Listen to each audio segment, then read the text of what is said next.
Good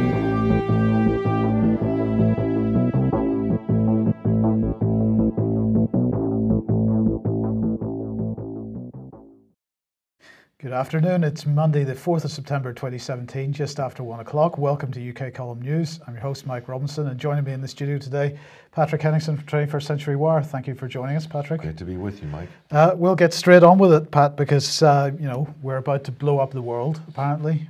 North Korea is the big deal. I could have chosen any of the mainstream media here because they are hysterical about this situation.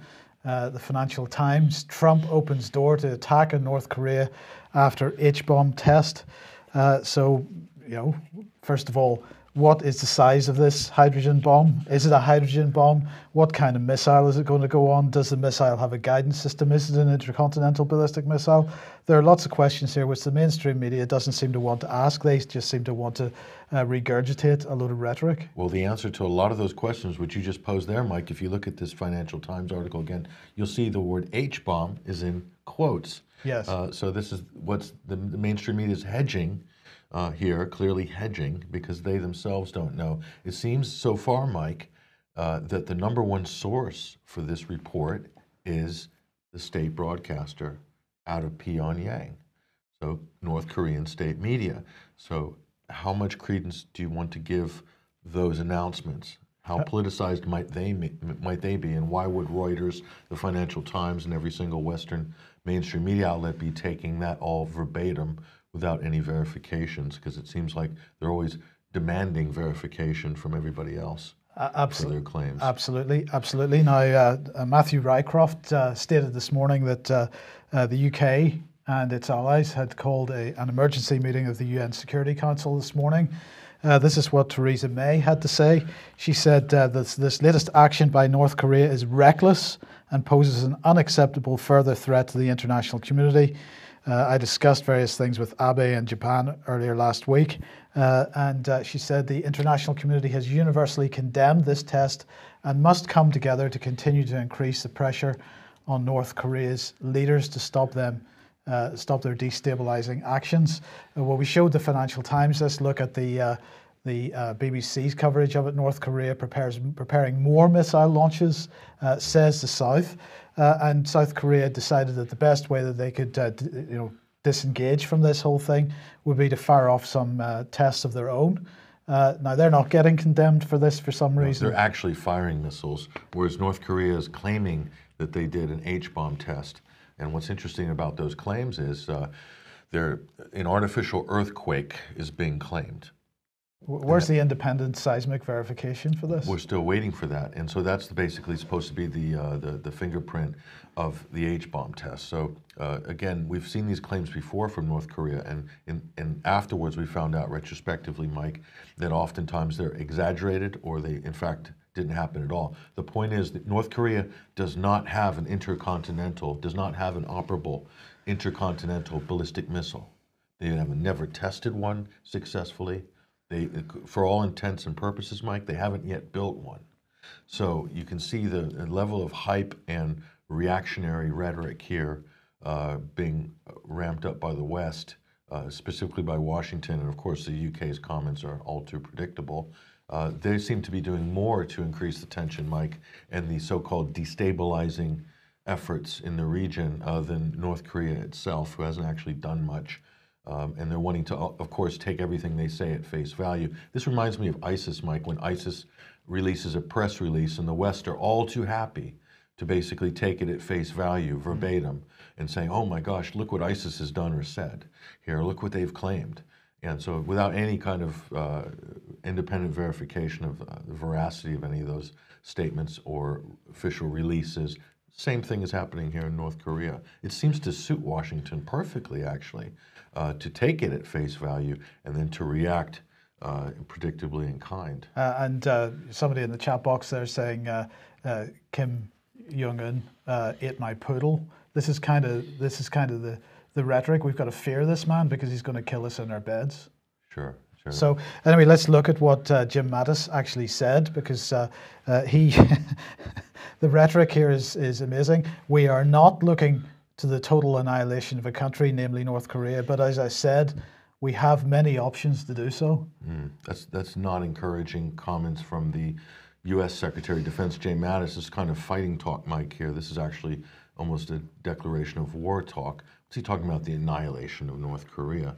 North Korea hasn't attacked anybody yet, so I think it's a bit early, it's a bit premature to be talking about annihilating North Korea. But then James Mattis, his nickname is the Mad Dog, Mike, and he's trying to live up to this incredible reputation he has of being a mad dog. On the other hand, they want to call him a warrior monk because he's read a few books about the Peloponnesian Wars, and therefore somehow he's an expert on world affairs.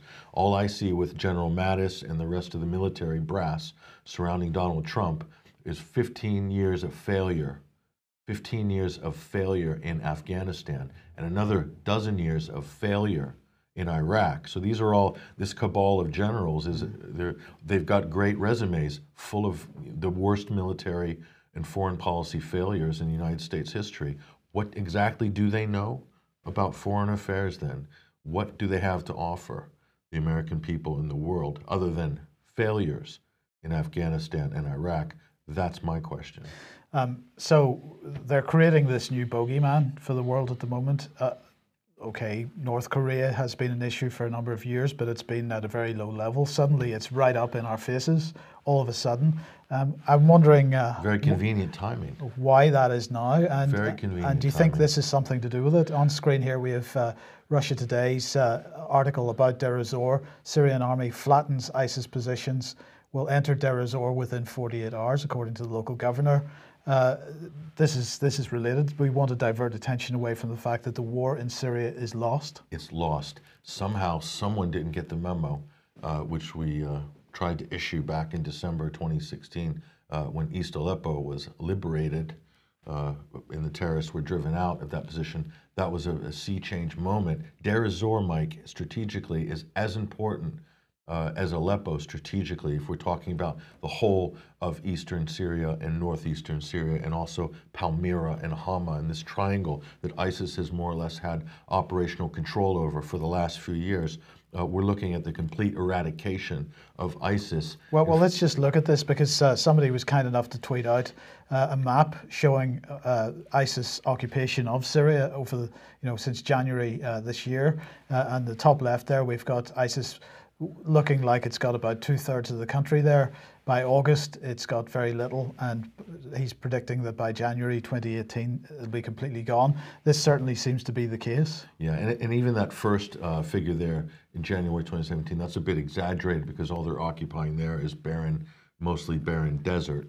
So the populated areas obviously aren't in there. Yep. But it does show you sort of ISIS had operational control over large sections. It's a spectacular collapse in 6 months, isn't it? It is, and they're being routed along the Euphrates River. They're being routed in the Deir ez-Zor countryside. And the reason they're being routed, Mike, and this is what the West are so keen to focus on North Korea now, is the cooperation between the Syrian Arab Army and the Russian Air Force and Hezbollah militias and Iran. So this is a huge success. This is a monumentous victory on behalf of this allied coalition here: Syria, Russia, Iran, Hezbollah, and some of the other stakeholders in that effort. And this is being completely muted, Mike, completely covered up by this kind of what I think is a completely staged confrontation in North Korea to cover up the worst loss of a 7-year war. This is one of the longest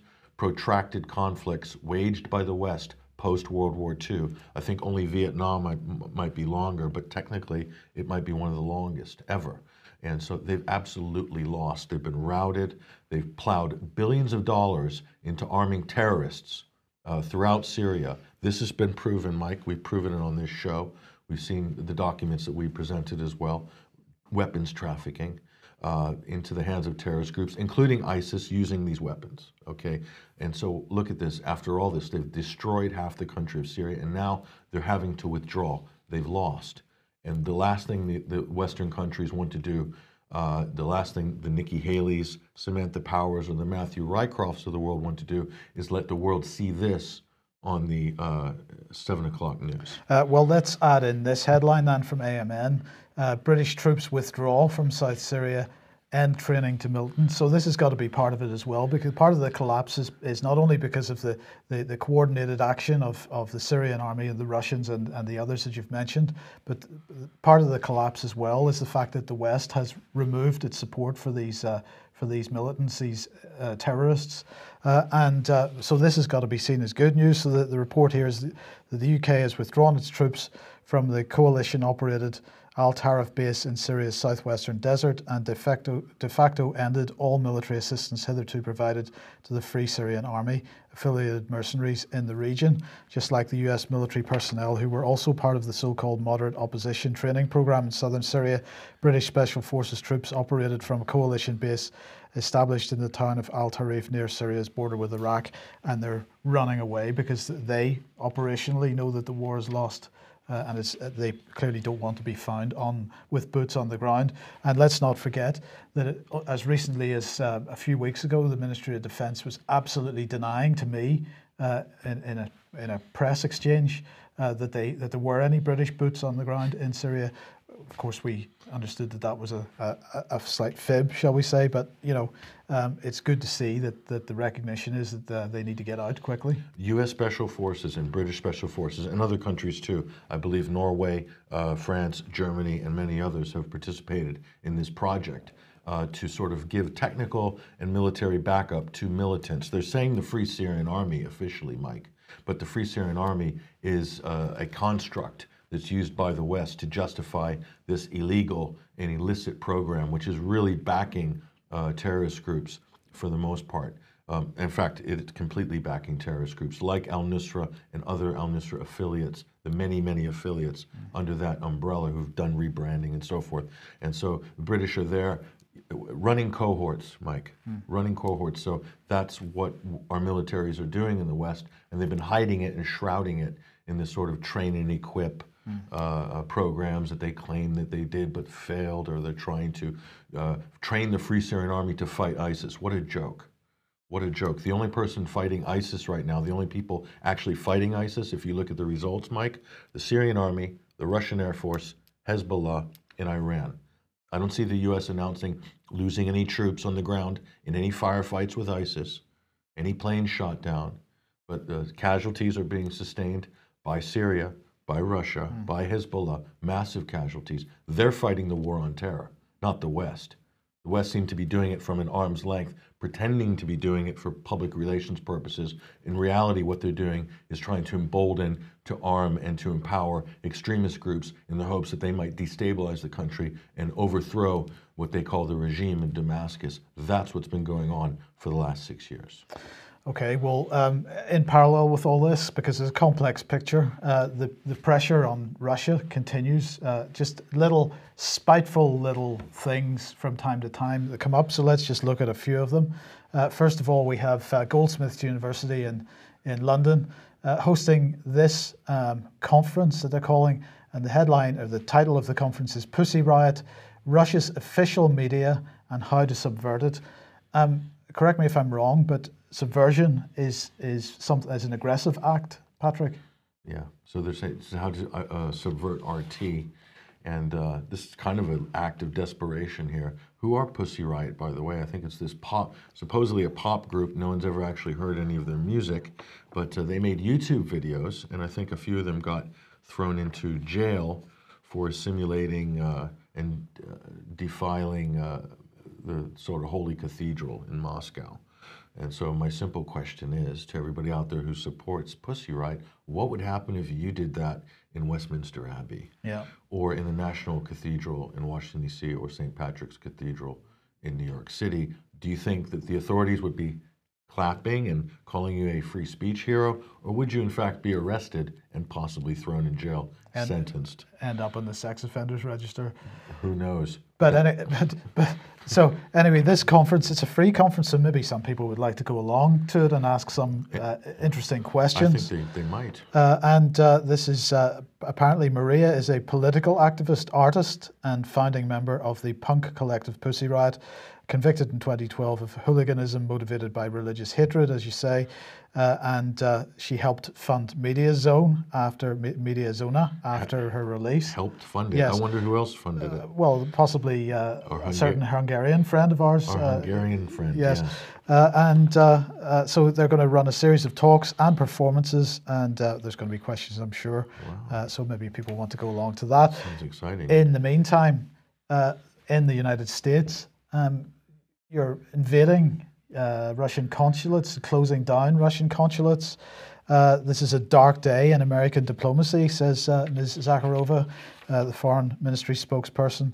And she said it was a gross violation of international law, including the Vienna Conventions. We call on American authorities to come to their senses and immediately return Russian diplomatic facilities. Otherwise, the entire blame for continuing degradation of relations between our countries, on which the state of global stability and international security largely depends, will be on the United States. Now, it turns out that the US is claiming that the reason that they gave this 48 hours notice and they told them to get out and then search the building was they were apparently looking for explosives, Patrick. So is the Russian consulate now a staging post for terrorism? Is that what's being alleged here? This is ridiculous. And then just to add insult to injury, back in the UK, the Russians attempted to set up a Twitter account, an historical Twitter account. This was about the UK embassy in the Russian Empire in 1917, but because the UK's logo was used on this. The UK complained to Twitter, and Twitter shut the account down. But this was purely designed, according to the Russians anyway, it was going to be an historic. It wasn't intended to sort of take the mickey out of anybody or misuse any official logos. It was merely to show what was going on at the time. That's just petty. Well, I mean, it's all petty, isn't it? It's all petty, but it's also kind of dangerous too, because where does it end, Mike? Where does this kind of reactionary, irrational, it is irrational behavior on the part of the U.S. and in this case the U.K. They must be really upset about Syria. Yeah, absolutely. It didn't go very well, did it? No. Now, on the Sunday Wire, the 200th episode of the Sunday Wire, congratulations for that anniversary. Yeah, we hit the 200 mark, so that's our fourth year. So that was last night live, and if you haven't heard it yet, it's available as an archive on 21stcenturywire.com. But one of the things we were talking about with Dilyana Gutiniero was the fact that ISIS militants leaving Syria and going to other parts of the world, including Africa and other places. And this has got to be the danger, because we're blowing up perpetual warfare in lots of other places. And Burma, of course, is one of those places. So apparently, according to various news media sources, the Rohingya children, there have been Rohingya children beheaded, people burned alive. So this is attacks on the Rohingya community in Burma. They have left Burma, 87,000 of them, according to this France 24 headline, and as refugees moved to Bangladesh. So pretty horrendous stuff going on in Burma against the Rohingya population there. With what purpose? To cause an excuse for some kind of Islamic uprising in Burma, perhaps. Possibly.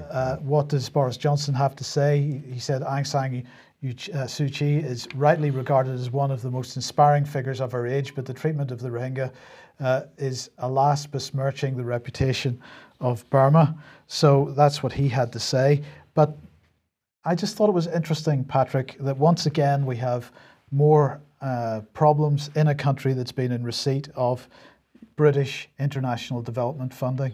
Once again, I think we said this on the programme last night, everywhere that international development funding goes from the United Kingdom, we end up with this kind of nonsense taking place. And the NGO complex moves in as well. And so Myanmar, Burma, has been colonized very well by the NGO complex, and also by some of the big corporate brands that we know and love in the West.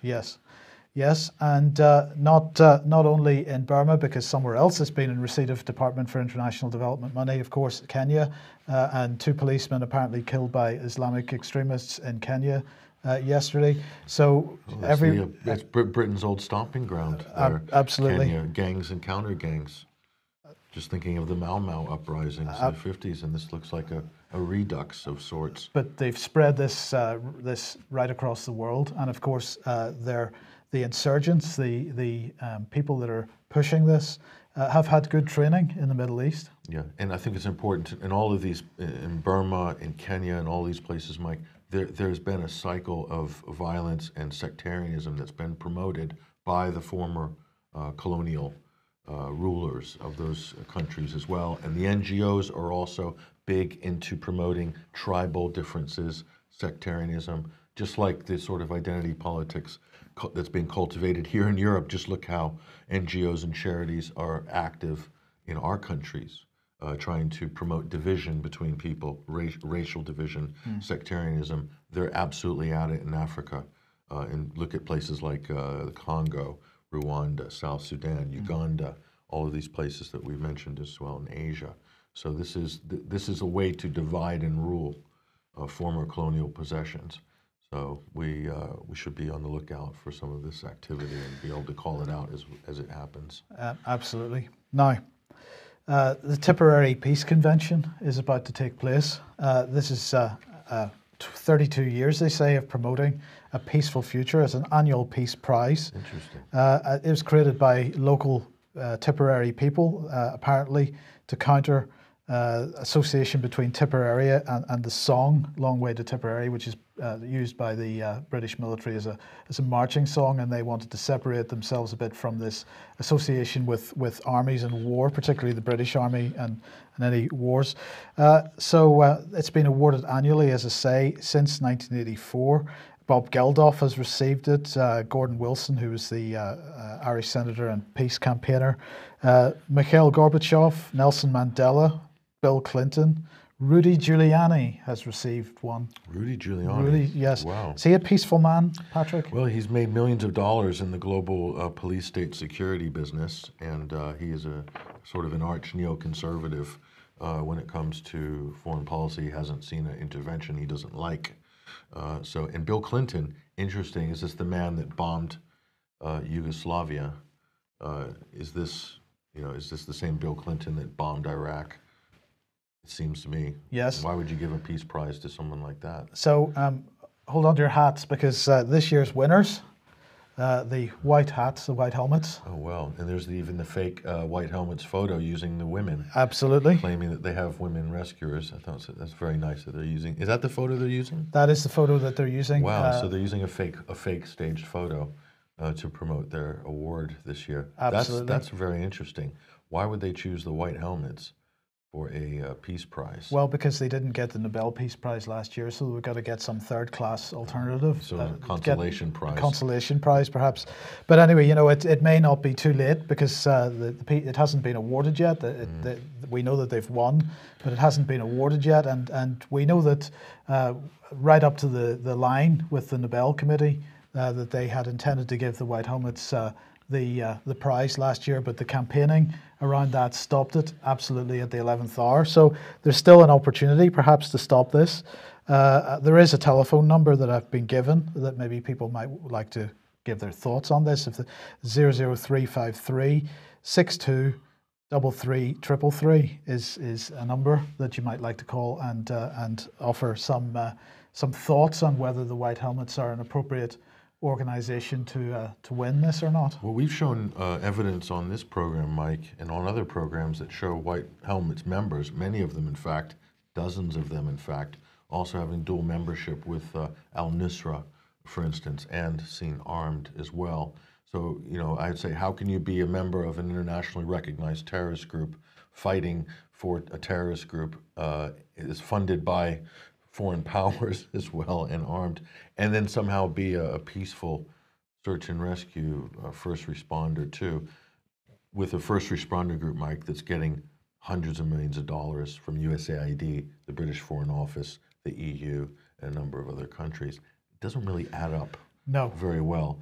But then again, I could probably excuse the organizers of this Peace Prize. They probably haven't even looked at the facts. They've probably only been watching CNN or reading The Guardian, and that's pretty much the impression they get of the white helmets, is that they're, angels helping save 90,000 lives. They've claimed, Mike. Yeah. Since 2013, somehow they've saved 90,000 lives in Syria. They haven't provided any documentation of the names of any of these 90,000, the locations of where they've been saved, the dates, the times, so you could actually cross-reference that with the so-called barrel bombs or airstrikes from Assad or the Russians. None of that data is forthcoming. Therefore, one can only deduce from that maybe they're making up and inflating those figures, Mike. Absolutely. But until we see some evidence, we have to assume that that's a big possibility. Yeah. Okay, consortium news. The reasons for Netanyahu's panic. So let's talk a little bit about Israel and particularly Benjamin Netanyahu and his recent trip to see Vladimir Putin. He got him out of bed, did he? Yeah, this is interesting. So Vladimir Putin was on holiday in Sochi, as he does every August, and his vacation was interrupted by an irate Bibi Netanyahu, who stormed in, started waving his hands around, shouting about Iran and how Iran's going to take over Syria, and that if Russia doesn't do anything about it, that Israel will bomb the presidential palace in Damascus. That might sound a bit far-fetched. Did he really say that? That was actually confirmed in the Jerusalem Post via an Israeli official. So you have an absolute mad dog here in Benjamin Netanyahu going around threatening Russia, if they don't help eject Iran from Syria, that they're going to pull the Samson option and start blowing things up around their neighbors. Great behavior there by Israel, great leadership, nice job, Bibi. A real statesman, if there ever was one. So what was Putin's reaction to this? Not much. I think he sent Netanyahu packing back to Tel Aviv, and nothing's going to happen along those lines. And I'll tell you why, Mike. Because Israel's power, and this situation proves it more than anything, Israel's power and leverage in the Middle East politically is all dependent on the U.S. ability to dictate facts on the ground in the Middle East. And because the U.S. does not have that ability anymore, Israel has no more leverage. It's as simple as that. So Israel has found itself on the wrong side of the war on terror. They have been nursing al-Nusra fighters in Israeli hospitals, providing triage for an internationally recognized terrorist group. Israel has, okay? And they're supposedly fighting terrorism. And they're mounting, I don't know, 100 airstrikes in the last 7 years against Syria, supposedly because of Hezbollah weapons transfers, but that's a complete red herring. What they have been doing is aiding Nusra on the ground strategically all along the way, and ISIS as well, similar to some of the strikes the U.S. has waged, which have hit Syrian army positions and so forth. So what I see here is Israel kicking and screaming, Mike. They lost to Hezbollah in 2006. They were kicked out of South Lebanon. Very embarrassing for the IDF. And here they have backing up proxy forces in Syria, mounting tons of airstrikes against Syria, and the war is lost. So Israel's been part of the coalition, but they've kind of flown under the radar and gotten away with it. Now Netanyahu is furious because he's not the center of attention anymore in the Middle East. And so he's kicking and screaming, demanding something be done about Iran, that Iran's closing the noose on Israel, said Netanyahu. I think Israel is responsible for putting that noose around its own neck because of its policies and its actions and the subjugation of the native Arab population, the Palestinians, is one of Israel's biggest fatal flaws. And until they resolve that problem, Mike, it's just going to get worse diplomatically for Israel, I predict. Okay, so so far we've been talking about war, conflict, breakup, setting one person off against the other. This seems to be the Western policy, Patrick, Britain and the United States, the transatlantic policy. And yet there is another policy in the world, and I know there's a lot of cynicism amongst people over what's going on with Russia and China and the BRICS. But, you watch what they're doing and you read what they're saying and you listen to what they're saying. And I think there's a lot of positive to be taken out of this. So the BRICS summit is taking place at the moment in China. It's the first time that China has hosted the BRICS since Xi Jinping became president. And this year they're describing it as a BRICS Plus format because it's not just the 5 main countries. They've also invited Egypt, Mexico, Thailand, Guinea, and Tajikistan along. They are really pushing the Belt and Road Initiative. They are looking at development and the way that countries are being developed as individual nations, and this is the most important thing, I think. This is here from the BRICS Post is a headline, A Brighter Future for BRICS. This is by Georgy Tolaraya, who is a Russian diplomat.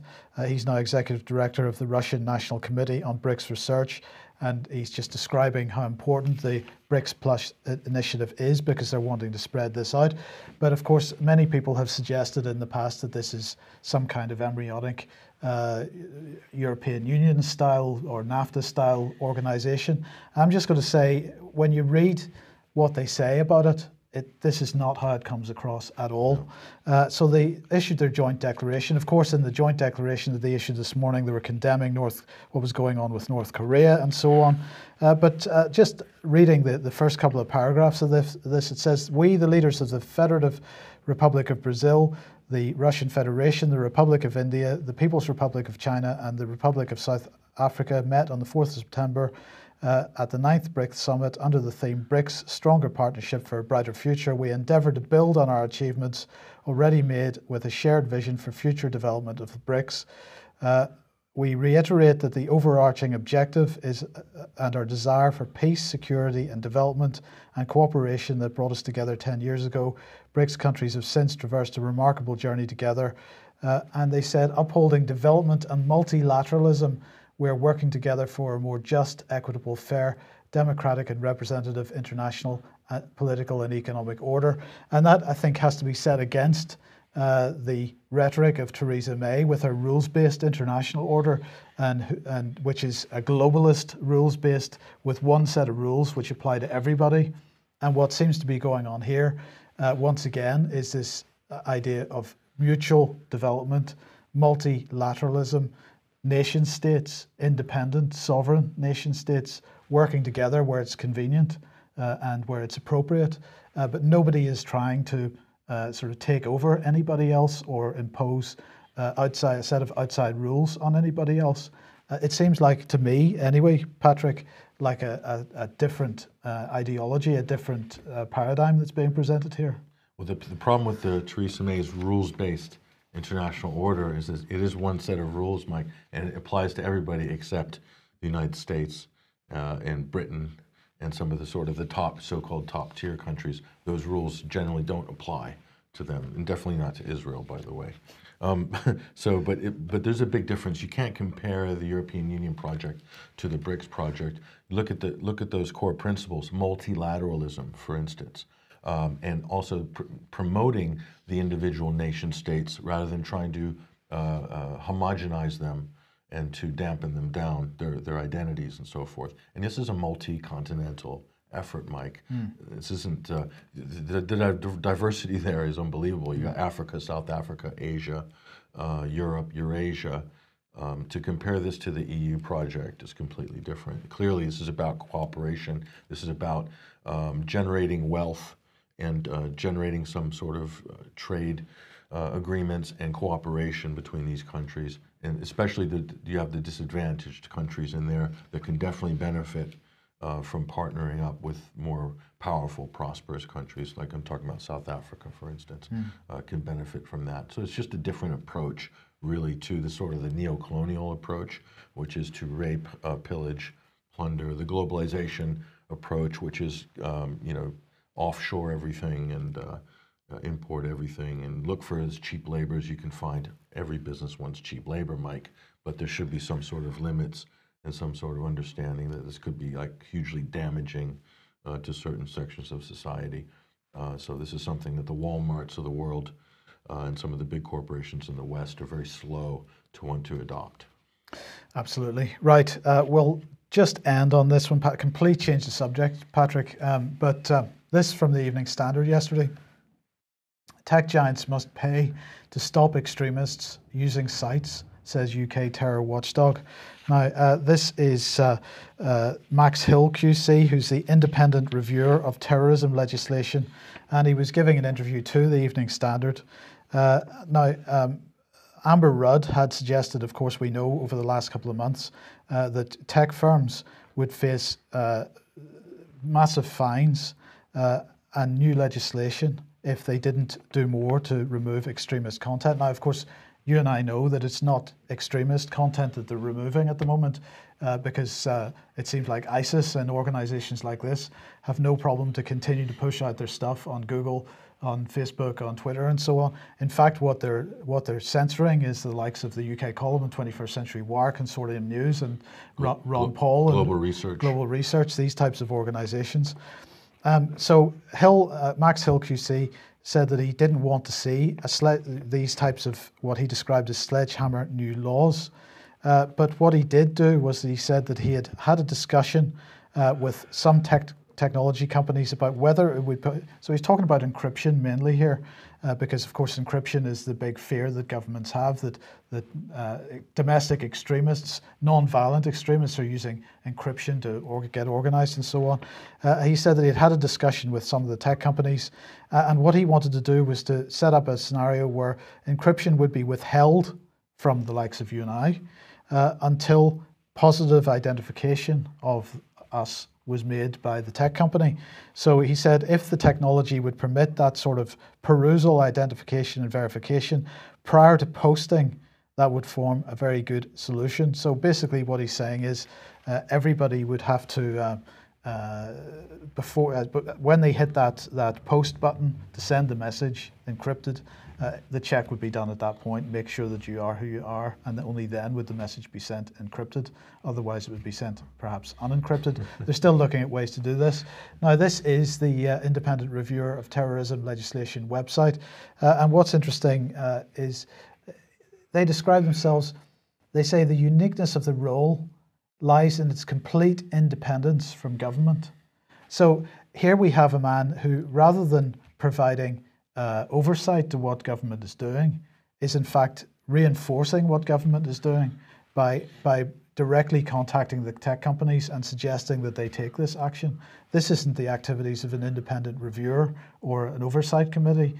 This is somebody who is on the same page as government and pushing the same line as government in the direction of the tech companies. Who's funding the independent reviewer of terror? Oh, well, that's a very good question. Because whoever's funding it, it would be driving the agenda, right? Government is funding it. So it's independent from government, but yet it's funded by government. If that's the case, that would be kind of... So there is Max Hill, and that's what he said. A discussion I've had with some of the tech companies as to whether it's possible to withhold encryption pending positive identification of the internet user. So you've got to be identified. And I just more and more see that we're heading towards a time where any interaction on the internet will require proper identification. And if anybody that was involved in the campaign against ID cards, 10 or 15 years ago, I think we're in a position where we ain't seen nothing yet.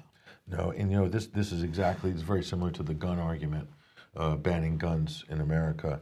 That in time that there's a gun accident or gun violence, lobby come out sort of calling for gun bans, and the point is, criminals will get their hands on guns or ammo, and terrorists will get their hands on whatever they want to get their hands on. They will communicate whatever they want, whenever they want, either on the dark web or through multiple, sandwiched encryption platforms.